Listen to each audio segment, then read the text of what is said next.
Welcome to Three Things with the Stockham Law Group. I'm George Root. Today we're going to discuss some of the legislative changes to the HOA statutes with regards to violation enforcement. The first thing, they've overhauled Florida Statute 720.305 again to make changes to the finding statute. Namely, your 14-day hearing notice has to cite the hearing date, certain time, place. It also needs to go out. The hearing needs to be within a 14 to 90-day window of when the letter goes out.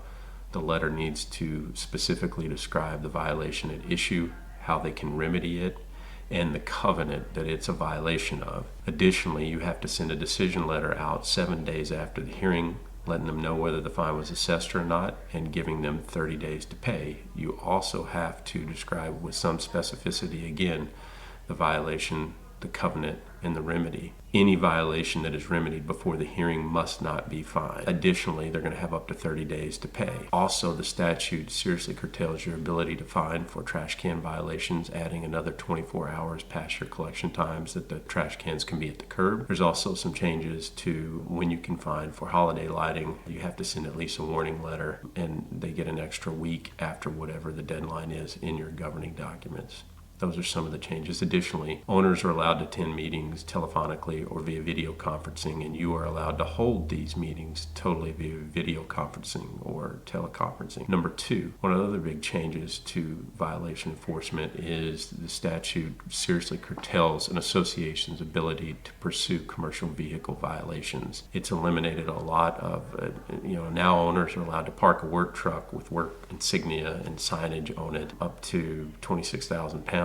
Essentially, they're allowed to park anywhere that they're legally allowed to park, in the driveway or any other designated parking areas. It's seriously curtailing the label of a commercial vehicle as a violation. Now, those, what would seemingly be a commercial vehicle under the old statute still can't be a nuisance or park somewhere where, normal vehicles are not allowed to park. So if you are going to pursue commercial vehicle bans, you need to discuss that with general counsel and make sure whether this applies to you. Three, the other major change is the legislature has curtailed your ability to require owners to present information that their contractors they're bringing in are licensed. You're going to have to let contractors come in whether they're licensed or not, and let homeowners bring them into their homes to do work. You can no longer curtail that. Thank you for listening today. This has been Three Things with the Stockham Law Group, and if you have any other questions, please reach out to the Stockham Law Group.